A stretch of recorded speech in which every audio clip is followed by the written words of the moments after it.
Bismillah ar-Rahman ar-Rahim, alhamdulillah, wa salatu wa salamu ala rasulillah, wa ala alihi wa ashabihi wa man wala, amma ba'd. So today we're gathered here to speak about a very special person. Every second Friday we gather to speak about the personality of the month.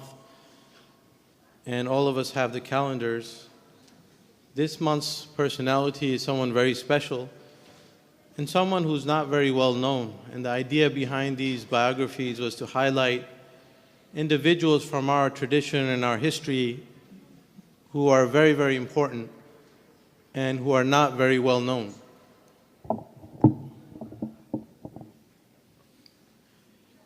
So our personality today is a man, although many of us may have heard of him, but those of us living in this country, some of the younger generations may not be so familiar with that particular person. But it's a person who is very, very important. It was someone about whom, if you remain ignorant about his life, it's to our own detriment. Someone who shaped the Muslim world, especially in the region that most of us are from, the region of India and Pakistan, who shaped the region in very major ways, in profound ways. That particular person, his name is Muhammad Ismail al-Dahlawi, also known as Muhammad Ismail al-Muhaddith, also known as Shah Ismail Shaheed, rahimahullah ta'ala. This individual, normally we talk about someone's life and then at the end we give a summary and we talk about what other people have said about this or that person. I wanted to begin by just to share what some people have said about this individual. So just to put things in perspective before we get into his remarkable life, rahimahullah ta'ala. One of the scholars, Shabir Ahmad Uthmani, he said about him, Al-Allama al-Jalil al-Arif al-Nabil, and he said about him, he was a great scholar, the distinguished scholar, the Allama, and he said he was a person with no comparison in his lifetime and no equal among his contemporaries. So he was a person, among his time, he was unequaled. Other scholars, Siddiq Hassan Khan, for instance, he said about him that he was a man who really inherited the legacy of another great individual, Shah Waliullah al-Dahlawi, and he's the one who really took the work of Shah Waliullah forward. And he inherited his legacy, and he's the one who continued his work, so he's the one who solitarily is distinguished for being the real heir, according to Siddiq Hassan Khan. We all heard of Muhammad Iqbal, the great poet, the philosopher, Allama Iqbal of Pakistan. He said about him that India has so far produced one really great scholar, and his name is Muhammad Ismail. So this is what Allama Iqbal said about this particular scholar. And one of my teachers, Sheikh Muhammad Akram Nadwi, Hafidahullah Ta'ala, I remember him saying to us that in India, in the history of India, there are two scholars in his particular mind who are really distinguished, that really take the cake, that are above the league from everyone else. And among them is Shah Ismail, and the second person, according to Sheikh Akram Nadwi, is the great scholar Maulana Rashid Ahmad Gangohi, rahimahullah ta'ala. So this was Shah Ismail, someone that really shaped our life, and someone whose imprint is felt in the world today, especially in the Indian subcontinent. So who was this remarkable individual? What was the life he lived? Really, his life can fill volumes, but we're going to summarize some aspects of his legacy and his life. And there are many profound lessons that we can learn from the life of this remarkable person. He was born in the year 1193 of the Hijri calendar, which corresponds to 1779. 1779. So this is the late 18th century. And his father was Shah Abdul Ghani. And he was the son of Shah Waliullah. So what does that make Shah Ismail? He was the grandson of Shah Waliullah, rahimahullah ta'ala. To know the life of Shah Ismail, you need to know two individuals. You can't know who Shah Ismail was without knowing two other individuals. So the first individual is his paternal grandfather, the father of his father, who was Shah Waliullah, the great scholar, the mujaddid of his time, a man who left his mark on the Muslim world in a way that rarely no one else has. He was someone who was universally acknowledged. Now we're talking about Shah Waliullah. He was universally acknowledged as being the mujaddid of his time. And today, so many groups and so many scholars trace their inspiration, their legacy from Waliullah ad-Dahlawi. And in fact, in the science of hadith, most of the chains of hadith that exist today, the isnad of all the hadith, or the majority of them that exist today, go back through Shah Waliullah directly, because he was the one who revived the knowledge of hadith and revived the tradition of narrating hadith. And he was a great reformer, a great mujaddid, who left a huge legacy in India and in that entire region. So Shah Waliullah, he had 4 sons. And to understand his life, his school where he taught at, Madrasa Rahimiyya, was a school that was founded by his father, Shah Abdul Rahim. And his father was living in the time of the Mughal Emperor Aurangzeb. And in fact, his father, the father of Shah Waliullah, collaborated with Aurangzeb in the famous compilation of Fatwa, Fatawa Alamgiri, which was a fatwa commissioned by the Mughal Empire, a collection of fatwa of corresponding to the Hanafi school of thought. So it's a great book that's tremendous value, but the father of Shah Waliullah was involved in that. So Shah Waliullah was someone who went to the Hijaz and he traveled the Muslim world, and he came back with a vision of reform. And he wrote tremendous works. Some of the works are taught in universities around the world today, including Azhar University. So he had 4 sons. After his father passed away, Shah Waliullah became the rector of his madrasa. And after him, he had 4 sons that he passed his legacy on. Now Shah Waliullah didn't have a lot of direct students because he was involved in reform. But he passed his tradition, his legacy of learning through his sons. So his primary son, who took his place after he passed away, Shah Abdul Aziz. But he had 4 sons. Abdul Aziz, who inherited his position in the school, Shah Rafiuddin, Shah Abdul Ghani, and Shah Abdul Qadir. Now Shah Abdul Qadir was the father of, or Shah Abdul Ghani was the father of Shah Ismail. So Shah Ismail was born into the scholarly household. So you can imagine Shah Waliullah, his sons are continuing that tradition. And now the grandson is born and you have this environment of knowledge and learning. So Shah Ismail, he learned primarily from his father, the son of Shah Waliullah Abdul Ghani. And his father passed away when he was very, very young. In fact, he was 10 years old when his father passed away. After his father passed away, the responsibility for his training and education fell to his uncles, the other sons of Shah Waliullah. So he learned from his father, and after his death, he learned from all other three sons of Shah Waliullah. So in that way, he inherited the entire legacy of the Waliullah family. He memorized the Quran by the age of 8. And by the age of 15, it was said that he mastered all of the texts and all the science of hadith and the books of hadith. So he was a special student. It was noted about him that he was very smart and very intelligent. As a young child, it is noted that when he went to his uncle, for instance, Abdul Qadir, they had lessons planned for the day. And every day, Shah Ismail would come to the lessons and he's reading 4 or 5 chapters ahead. And his uncle, his teacher, would get irritated and ask him, why are you going ahead? This is our lesson for today. And he would say, that's too easy for me. And then he would be tested on the material, that passed. And he would know all the material. So he was a man who wasn't content with the syllabi and the curriculum, and he would always go ahead. It is narrated that he knew the books inside out. So he became famous even when he was a student. People would come and just test him. He was like a prodigy. So people would come and test him while he was walking, for instance, ask him about certain things. And it said that he would answer as if he was reading from the book. That's the kind of memory that he had. One of the students, or one of the scholars, has said about him that he had memorized, and he had at the tip of his tongue 30,000 hadith of the Prophet alayhi salatu wasalam. So this was, a glimpse into the training of Shah Ismail Shaheed. So he was someone who inherited the legacy of this family, and he was a great student.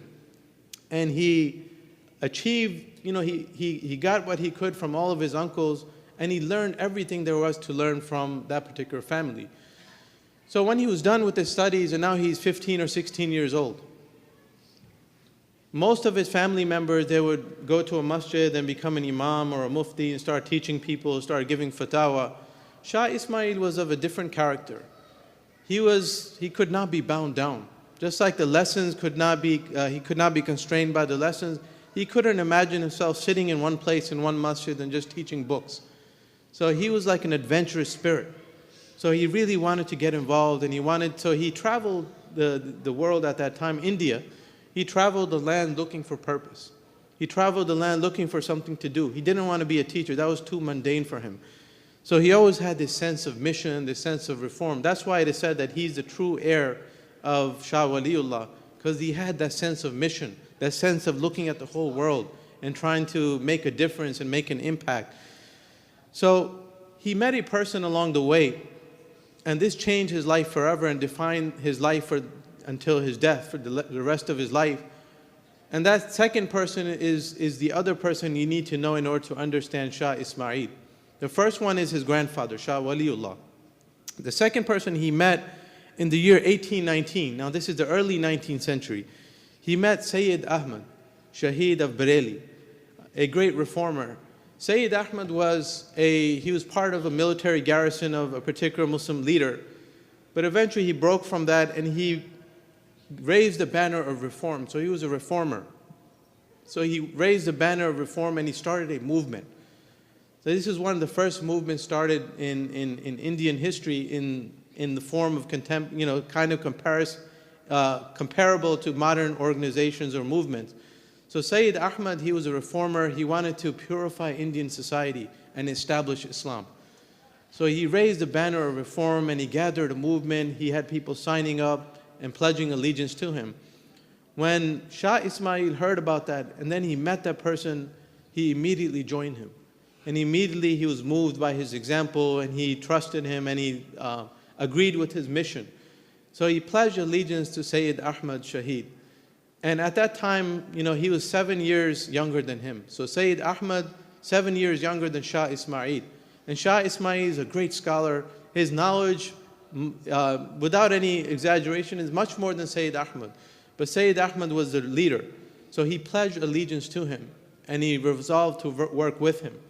So he joined hands with Sayyid Ahmad and he became his scholarly right hand. And the two of them, they traveled across India and they transformed the continent, basically. They would go to different villages. They would find masajid that were empty, nobody praying in the masajid or just praying some of the prayers. They would go to village after village, spend some time in the villages, establish salah in the masjid, invite people, go out in the streets, talk to people. They revived the institution of salah and opened up masajid in many, many cities throughout India. Whenever they saw institutions or practices that were based in shirk or Indian culture and so on and so that were against Islamic principles, they would raise their voice, they would educate people, they would reform people. So they raised the banner of reform, they revived Islam in many, many cities. And Shah Ismail, for instance, in Delhi, in the great masjid of Delhi, the Jamia Masjid or Shahi Masjid at that time, he began to preach on Tuesdays and Fridays. So 2 days a week he selected to give khutbahs and to give lectures and to train people. And it is said that so many people started coming to his lectures because he became so famous in his lifetime that the nights of Tuesday and the nights of Friday, people started saying it was like Eid prayer. That's how many people started coming out. So this is the impact that Shah Ismail had all throughout the continent. They were traveling city after city, reforming people, teaching them about the basic. And the themes of their da'wah and their mission was tawheed, of purifying the society from shirk and practices that were against Islamic principles, and to establish the obligations of Islam. So at this time, there was a lot of ignorance. This is, the pre-modern era. A lot of people were unaware of the basic obligations of prayer and fasting and so on and so forth. So they really took India by storm and they had a huge impact. Just to give one example of what they did. Now this was a movement, an organized movement. It wasn't just people preaching and just, they actually took steps to institute change. So one of the things they tackled was the institution of Hajj.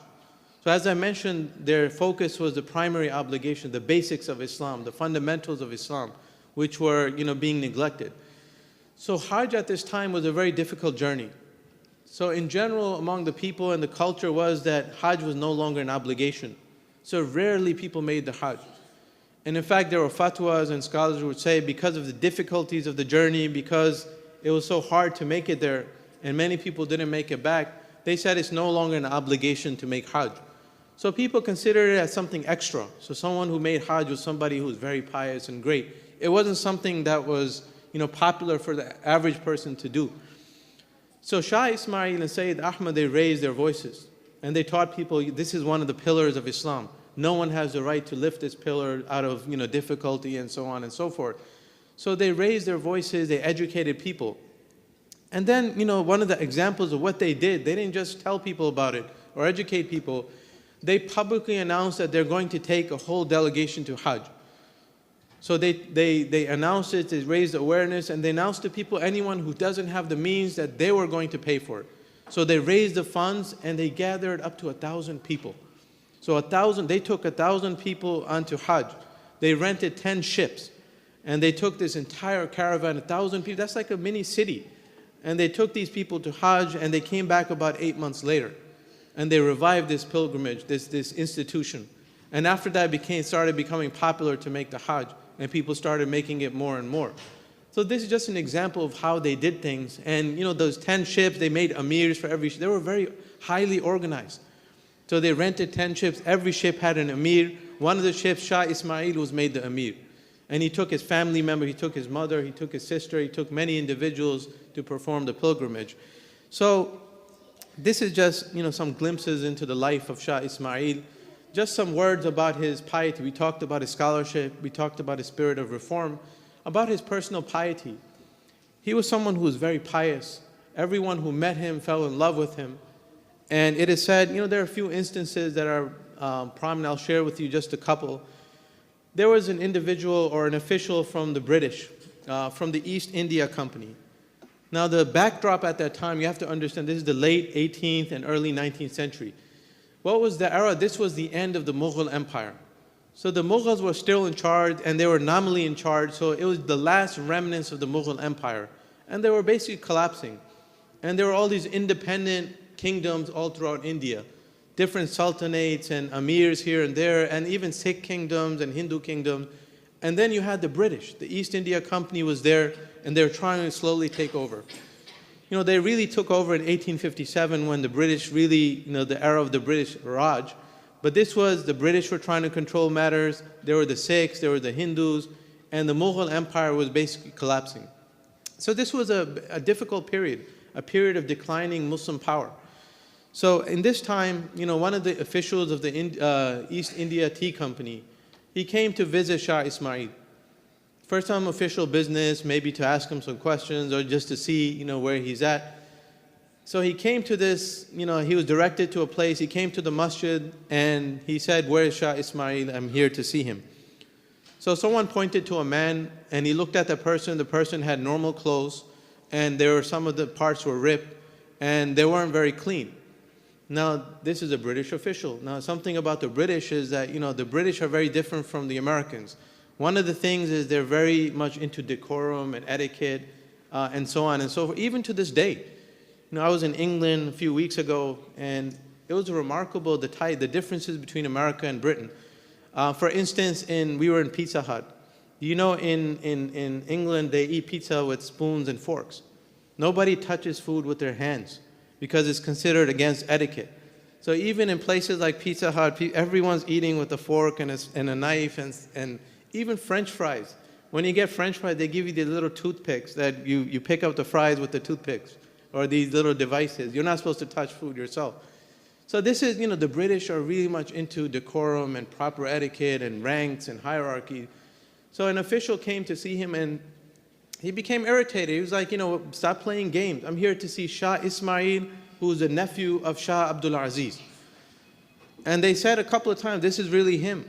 And then when it finally settled that this is him, and he looked at this humble person, this great person whose personality was famous in his lifetime, that officials are coming to see him, he began to cry. He was moved. So Shah Ismail, this was his personal example. Another person said he visited him in the masjid, and he said he led people in Qiyamul Layl, 2 rak'ahs of prayer. And this person said that he led the prayer 2 rak'ahs, and he recited Surah Bani Israel, Surah Al-Isra, a lengthy surah, and he finished the entire surah in 2 rak'ahs. And this man said that he never heard Quran so beautiful in his life, before that time or after that time. So he was so moved by that, just the way he led prayers and his piety and how softly he recited the Quran and how moving, that whole experience was. So there are many, many examples of people who are moved by his spiritual example and his personal example and his piety. It is said often he would be walking with his horse, and his servants or the people, his companions, would be riding the horse, and he's on the floor with the saddle, with the reins, and walking in front. So he would be doing things. He was a people scholar. He mixed with the people. He lived with the people. He never, liked stages. He never liked being, in these categories or being apart from the people. Towards the end of their life, what happened was now the Muslims their situation was becoming more and more perilous. So now the Mughals were declining, and Muslim kingdoms were being wiped out, being taken over mostly by the Sikhs in Punjab and also by the British and other kingdoms. So these were Muslim cities that were being taken over by non-Muslims. And here Muslims were ruling for hundreds of years, centuries. So the cities were being taken over, and then the adhan was being banned. People were prevented from coming to the masajid. So it was a huge disaster. So Sayyid Ahmad Shaheed, this movement, what they did, they decided to take up the banner of jihad. Now that's slightly controversial in our times, but you have to understand this is the colonial era. This is the era where people were being slaughtered, where the colonial powers were taking over Muslim lands, carving up kingdoms. So Sayyid Ahmad Shaheed, he decided that we need to fight back. So he raised the banner of jihad, and he raised this banner of rebellion. It was a freedom war, and many people joined his ranks and they started fighting back. And Shah Ismail was side by side with him. So they went to Muslim city after city, and they liberated city after city, and they restored it to Muslim rule. And everywhere they went, they instituted Islamic principles and Islamic society, and they were hugely successful. In one particular campaign, it's described that they traveled for days. They covered about 3,000 miles over a couple of weeks, just going from city to city where people were needed, where Muslims were in trouble, they would be there. So they weren't just scholars, they weren't just reforming people. If there was a need, they were there. So this was a powerful, powerful movement, and it took the whole continent by storm. And towards the end of their life, a tragedy happened that, they conquered Peshawar, for instance, and they established Islamic rule in Peshawar, the city of Peshawar. So now we're in the northwest frontier area. And eventually they started having opposition. This is a tribal area, some of the tribes turned against them. Then they were forced to shift to the Kashmir region. So they went to a town called Balakot. And this is a town where they established themselves, and at this time the war intensified. So you had British forces, and the people who were really attacking them were the Sikh armies. So there was an army of a Sikh garrison army, and it was led by Sher Singh. And they surrounded Balakot. And this army, this entire movement, they were in the city of Balakot. And eventually what happened, based on some treachery of some Muslim tribe that turned against them, eventually, the Sikhs attacked, they found their positions, and they had a battle that lasted a few days. And in that particular tragedy, that battle, all of the followers of Sayyid Ahmad and Shah Ismail lost their lives. And Sayyid Ahmad lost his life, he was martyred. Shah Ismail lost his life and he was martyred. And very few people survived from that movement. And to this day, the bodies of these individuals are buried in that town. I had the opportunity of visiting the region in '97. It's a mountainous area, and you go to that village today, it's a humble village. It's in the middle of hills and mountains, and it's a small, humble graveyard where the graves of Shah Ismail and Sayyid Ahmad Shaheed are found to this day. There's no mausoleum, there's no huge structure, simple graves, but they were buried in that time, and the movement came to an end. So this is a glimpse into the life of Shah Ismail, someone who had such tremendous impact in the subcontinent. Now there's one part I didn't mention, is his scholarly activities. He wrote a number of books. Now you can imagine someone who's involved in fighting the colonial powers, someone who's involved in traveling so much, involved in reforming matters. Would that person have time to write books? But Shah Ismail, he wrote a number of books, number of works. And just mentioning one of them, a book that we all need to know, is a book that he wrote called Taqwiyatul Iman. Taqwiyatul Iman was a book he wrote in his lifetime that became very famous in his own lifetime. Now this is the early 19th century, and this is the time where the printing press was becoming popular. The printing press was around for some time, but this is the time where industrial printing became common. So now books were being published in mass quantities. So they took advantage of that and they published Taqwiyatul Iman and other books, and they distributed them on a mass scale. So this book became very, very famous in his lifetime. People would read it. It was written in Urdu and in Persian, but mostly it was published in Urdu. And it was read by cities all across India. And in fact, there were many opponents as well, people who opposed this book. And because when you start a reform movement and you want to purify society from un-Islamic practices, there are going to be opposition. There's going to be opposition. There are going to be people who are unhappy, people who want the status quo, people who don't want things to change. So this book became very popular in his lifetime. It was written in plain Urdu language, and Urdu was a new language at that time, so it contributed to the genre of Urdu prose. And many, many people were transformed by this book. Many people read this book and they changed their lives, and they endeavored to meet Sayyid Ahmad and Shah Ismail. So it had a huge impact. And it's estimated by some sources, we don't know how accurate it is, it's probably been printed from that time to our time probably about 4 million times. So 4 million printings of this book. So this is a hugely popular work. It's one of the most popular books in the Urdu language. Things may have changed now, but we're talking about 19th century to early 20th century. So it was a book that had a tremendous impact. Just to mention, one person who read the book was an individual who was a Sikh. He wasn't Muslim, he was Sikh. And he was interested in Islam, and one of the books someone gave him was Taqwiyatul Iman. He read that book, and after that book, he embraced Islam. And after he embraced Islam, he started studying Islam. And he entered the famous seminary Darul Uloom in Deoband. And he became a great scholar. And he became someone who's known in history today as a great scholar. His name was Maulana Ubaidullah Salim, a Sindhi, Maulana Ubaidullah Sindhi. So he was a Sikh who read the book Taqwiyatul Iman. And he was a child when he read the book, and this is after the lifetime of Shah Ismail. He embraced Islam based upon this book, just one example. And he became a great scholar. He was a student of Hussein Ahmad Madani. And he traveled the world. In World War I, he had a huge impact. He was part of the freedom movement of India. And he traveled to Russia and all around the world, raising the cause of the Muslims in India. So just an example of the impact of some of these individuals. And I'll end with some lessons from his life, just share 5 brief points. Number 1, the importance of training our families. Shah Ismail, he's a product of several generations of family effort. From the father of Shah Waliullah to Shah Waliullah to his 4 sons to the grandson. This was a family that trained their children in Islam, that passed on their tradition. We mentioned this in the previous session as well. So it's a product of this devotion, this tarbiyah of the family that Shah Ismail was born out of. So this is something very important. We need to pass on the tradition. We need to focus on our children. We need to teach them our religion, our deen. And we don't know. They're going to be better than us. That should be our hope and our aspiration.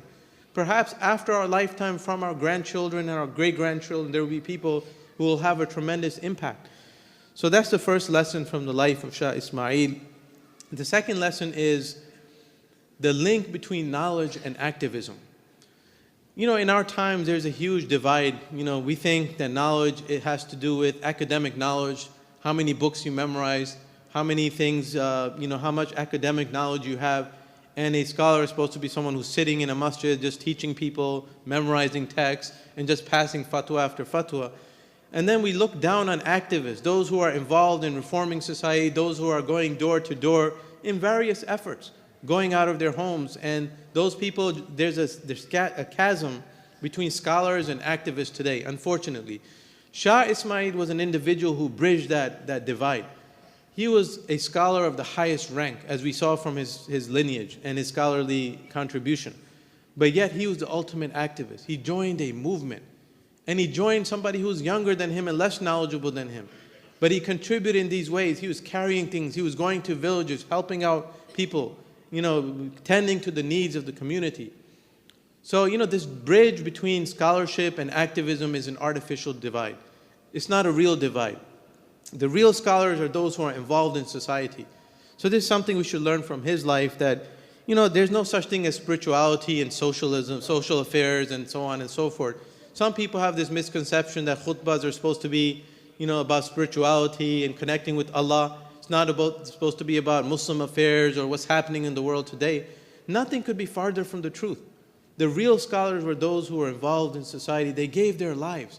Shah Ismail gave his blood, and he was killed. He was martyred. He was shaheed. May Allah accept his sacrifice, because of his desire to change the affairs of the Muslim world. So we should have a healthy respect for those who are activists and those who are inclined towards academic knowledge. We need both for our ummah. You can't have one without the other. And we need more people involved in both. So people who are involved in activism should also be involved in learning Islam and not neglect that part of our life.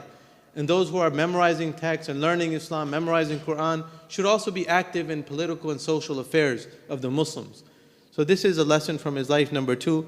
Number 3, Shah Ismail had the spirit of reform. Sometimes all we're concerned about is particular masail, particular things, how do I pray, and how many rak'ahs is tarawih, and things like that. And our entire life is consumed by those things. But we forget the bigger picture. The bigger picture is what's happening with the Muslim world. Our situation today is more dire than it was, perhaps.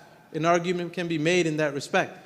But Shah Ismail was a great scholar. He could have sat down in a masjid and just taught people hadith and taught people text. But he saw the affair, the Mughal Empire was declining. This was a huge tragedy in the Muslim world. You have 1,000 years of Muslim rule, and finally it's coming to an end, and non-Muslims taking over. Our whole heritage was in danger of being destroyed. So Shah Ismail always had that bigger picture in mind. He had the spirit of reform, and he didn't just preach and teach, but he wanted to make an impact and a difference. And he did it in very creative ways. So we all need to think about the ummah. When's the last time we thought about the Muslim ummah? It's not popular anymore to think about the Muslim ummah, to make dua for the ummah, to make dua for Muslims in this part of the world or that part of the world. And it's harder and harder doing that, living in this country, because of the situation we find ourselves. But we're part of a global ummah. We should be concerned about every human being and also about the ummah. So this is something that should always be at the forefront of our minds. Number 4, the importance of discipline and organization. This is a huge problem in our times. Today, Muslims believe in chaos, unfortunately. In terms of religious affairs, in terms of da'wah, our model is anarchy and chaos. Every imam wants to be independent, wants to be the mufti, the khalifa, the shaykhul Islam, and issuing everything. And every scholar, every person, everywhere he is, just wants to do things his own way. But where's that spirit of unity? Where's that discipline? Where's that organization? This is the spirit of unity is very important. The Prophet ﷺ, what did he say about the salah? In salah we have an imam. That's a lesson for us. In salah, we're not supposed to pray alone. We're supposed to pray with one imam. We follow every movement of that imam, and everyone's united in ranks behind him. That's a symbol for us. That's a lesson for us how to live our lives. So the Prophet ﷺ, he said, even if you're traveling 3 people, what did he say? Appoint an amir among you. If you're praying, there's one imam, one amir. If you're traveling, just going from one place to another, appoint an amir among you. When he sent armies or delegations, he always appointed one amir. But yet somehow we think to do Islamic work, to teach people, to do da'wah, we don't need amirs, we don't need discipline, we don't need organization. Nothing could be farther from the truth. So we need to revive that spirit of Shah Ismail, that although he was such a great scholar, he could have called people to himself, but yet he joined a movement, someone who was junior to him, and he became part of this struggle and he contributed in a greater way because of that. So we need to be thinking in that line in everything that we do, all our projects. We should work with each other, work with others, and there should be discipline and organization, and we should do things in an organized way. That's why the Prophet, Yadullahi ala al-jama'ah, as the Prophet said, the hand of Allah is over the jama'ah. The protection of Allah is over those who organize themselves and operate in an organized way. Finally, the last lesson is the importance of Muslim unity versus dividing ourselves in factionalism. You know, the time of Shah Ismail was a very difficult time. It was a dark time in some respects, and it was a bright time in some respects. There was a lot of opposition in his own lifetime. Unfortunately, that's the reality. Every scholar is afflicted by people who are jealous of him. That's always happened in our history. You know, human beings are human beings. So whenever someone becomes famous or popular, there will be others that start, talking against that person. Someone raises the banner of reform, there will be people say, no, this person is this or that.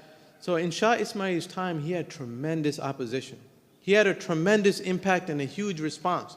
But yet, at the same time, there were many people opposed to him. There were many people who read his book and they wrote against that book. So there are certain individuals that were very active and vocal, raising voices and calling him various names. And there were people who pronounced takfir on him. They said he was kafir. He wasn't Muslim. He was kafir because of certain views that he had. Because of this, he was accused of being ghustaqi nabi, someone who hated the Prophet or disrespected the Prophet. And these terms, you find them today, they're still in circulation against many scholars. So this is nothing new. It's been happening for hundreds of years. So among the terms, and it's very interesting that one of the most popular terms people used against him is the W word. What's the W word? It's still used today, yes. Wahhabi. One of the biggest charges against him that he was Wahhabi. And he never met the person. And when he went to Hajj, the Wahhabis weren't in control of Makkah and Medina. It was another group. They were still, in the outskirts. So there's no direct evidence that they were, there was any contact or link between them. Yet, that was the dirty word. That was always the dirty word. It's been the dirty word for the past few centuries. So he was accused of being that. And there are examples of many letters written by prominent people, writing letters to officials of different cities, asking them to ban these people because they're Wahhabis, they're this and that. If the terrorism that as a term was popular at that time, they would have used it. But that's a new term that was invented now. But had it been there, they would have been used against them. So there are two individuals in particular that are very vocal against Shah Ismail and his reforms. And to this day, people who are against that, they're always quoting those two individuals. I won't say their names, but they weren't really great scholars by any merit, but they basically wrote against Shah Ismail. Everywhere Shah Ismail went, they followed. And they warned the people, don't listen to this person is this and that. And they even had, forced them out of many towns. And in the end, it was treachery that made them lose their lives. They were in Balakot, and it was Muslims that turned against them. So that's the last lesson I wanted to share, that when we focus on our differences, when we focus on these divisions and factionalism and sectarianism, then we fall. And all of our tragedies, many of our greatest tragedies are linked to that. That it's we're our own worst enemies. So we as Muslims, we need to think of the ummah. We need to respect all of our Muslims, all of our scholars, people we have differences of views with. Alhamdulillah, they're still part of the Muslim ummah. They're still our brothers and sisters, and they have rights. So we need to look in that spirit rather than focusing on these issues. And the issues at that time were really comical.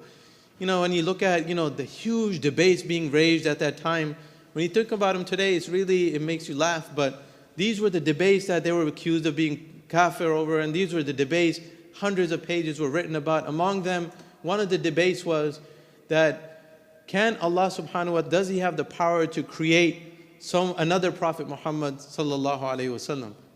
Does He have the power to create another Jibreel and another Prophet? So, there's some things in the writings of Shah Ismail that said Allah has ultimate power. He has the power to do anything that He could do. There's a beautiful passage where He said, the power of Allah is such that even with one command, He could create 1,000 universes like ours, with 1,000 angels like ours, and 1,000 prophets like ours, including our Prophet. So it's just a statement. But then people read, what? He's denying the uniqueness of the Prophet Muhammad. He's ghustaqi nabi, and this is kufr. And so this is one of the debates. So one of the debates was the 7 heavens, sab'a samawat. And one of the ideas at that time where every heaven had an alternate dimension, another world just like ours. Human beings and jinn and other people and prophets like ours. So the debate was, is there a Prophet Muhammad in each of these heavens? And if there is, these were the raging debates. Really? So, this is what consumed the minds of some people. But not Shah Ismail and say that they were looking at the bigger picture. So that's the last lesson, that we need to be ummah-centric. We need to focus on the things that unite us. If Allah says, قُلْ يَا أَهْلَ الْكِتَابِ تَعَالَوْا إِلَى كَلِمَةٍ سَوَاءٍ بَيْنَنَا وَبَيْنَكُمْ. Allah says about the kuffar. The kuffar. Allah says in the Quran, say to the kuffar, Ahl al-Kitab, come to something that's common between us. So we're supposed to invite other non-Muslims and sit down with them on things that we can agree upon. What about the Muslims? What about the Muslims that we have differences? We can't come together on common elements? If we believe in the Quran and the Prophet and, La ilaha illallah, we can't unite on that? If we can unite even on things, we can unite on the things we agree with Christians who worship Jesus. But we can't unite with the Muslims on common ground. So that's the last lesson from the life of this great Imam, Shah Ismail Shaheed, rahimahullah ta'ala, who, although he died at a relatively young age and he was martyred, and that battle was a tragedy in some respects, but the sacrifice that he gave, his life, his works are still alive today. And today we're still talking about him, rahimahullah ta'ala. That's a testimony to his sincerity and his sacrifice, and that he was on the right track. We should all make dua for all the scholars that came before us, who sacrificed, who gave their blood so that we may learn, that we may continue this tradition, we may know Allah subhanahu wa ta'ala. Wa sallallahu ala khayri khalqihi Muhammadin wa ala alihi wa sahbihi wa sallama tasliman kathira. With that, I know there's going to be a lot of comments. I'm sure there are people here that know more about this topic than I do. I don't really read Urdu, but there are people, I'm sure, who's read the books more than I have, and so feel free to share your comments. And as well. One question: does he have any descendants? He had a son. From the sources, all I found was that he had one son. So he died at a relatively young age. He married one time and he had one son. But from the sources, it seems like that son, after his father passed away, was very despondent, and he just traveled, the cities as if he was lost. So there's really no there's no trace of any scholarly isnad or legacy trace to him directly. Although there are people who studied with him. So among the people that studied with him, and I have some handouts here just for your interest. This is based on some research over a few years. This is the legacy of Shah Waliullah. So I included on one page the isnad of Shah Waliullah through various students to our times today. So you can see many of our movements today, many of the scholars today, all go through the chain of Shah Waliullah. So there's something very interesting. So Shah Ismail, among his students was Nadir Hussain ad-Dahlawi. So he took sanad from him in books of hadith. And today in the Hijaz, in Makkah and Medina, the scholars today, most of them who have ijaz in hadith, goes through Nadir Hussain ad-Dahlawi from Shah Ismail through Shah Waliullah, rahimahullah ta'ala. So his sanad is still alive today. But because he didn't spend so much time teaching, it's not as popular as the other chains. Shah Abdul Aziz was the main son of Shah Waliullah. Most of the chains go through him. And his student, Shah Muhammad Ishaq. Wallahu a'lam.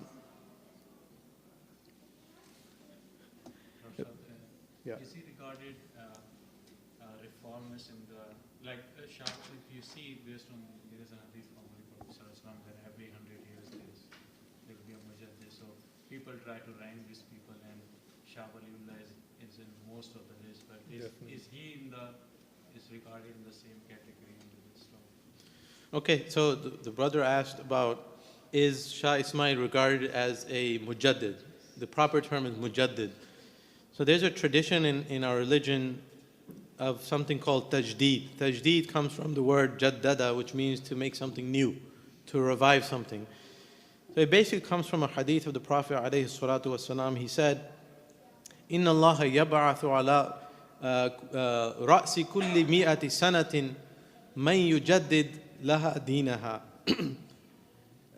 So the Prophet said, Allah will raise up at the head of every 100 years of my ummah someone who will revive the deen for them. So tajdeed is a concept, and I think a lot of people took this literally, and they said that every 100 years there's going to be one person, one man. or one individual that's going to be the Mujaddid, who restores the glory to the Ummah, who revives the Sunnah and revives Islam. But if you look at it that way, there is no list you'll find in the world that agrees. Generally people agree on a lot of things. So most people agree that the four Imams, Abu Hanifa, Imam Malik, and Ahmad ibn Hanbal, and Imam al-Shafi'i were Mujaddids of their time. But those are four people, they lived in the same era. So it's not one person. And in our history, no one has ever been able to come up with a neat formula that every 100 years there's one person. People have tried, but there's always, it comes up with, four in this century, or this century really has no one. So really the correct understanding of this hadith is that tajdeed, the process of tajdeed, is a general process. It's a responsibility for everyone to revive Islam to some way, to revive a sunnah. The Prophet, man ahya sunnati, whoever revives one of my sunnah that has been neglected. And this is speaking to individuals. So it's the same concept. Then everyone who follows that sunnah, he gets the reward of everyone that are doing that. So this is a general concept. We're all supposed to be involved in reform, in tajdeed. So reform in English is a slightly problematic term, because reform has other connotations. It means like bringing new things. But in Islam, tajdeed is to reform Islam to its original spirit, to bring it back to its sources. So Shah Ismail, without a doubt, was a mujaddid. But was he the mujaddid of his century? I've never read that. Perhaps someone has read that. Anybody claimed that he was the mujaddid of that century? Because at that time there were many individuals that could claim that title. So Shah Waliullah generally is undisputed. He was a mujaddid of his time. But Shah Ismail was definitely a mujaddid, but if you follow this literal formula, perhaps not. Wallahu a'lam.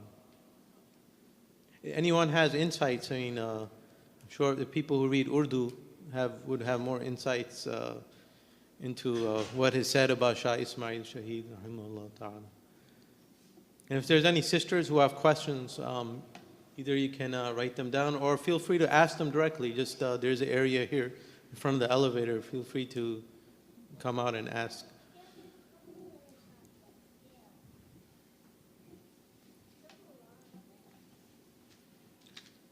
Okay, so I'll leave some of these handouts here. I only have 20 copies, so I don't have a lot, but I should be placing them on our, perhaps on some website, inshallah, soon.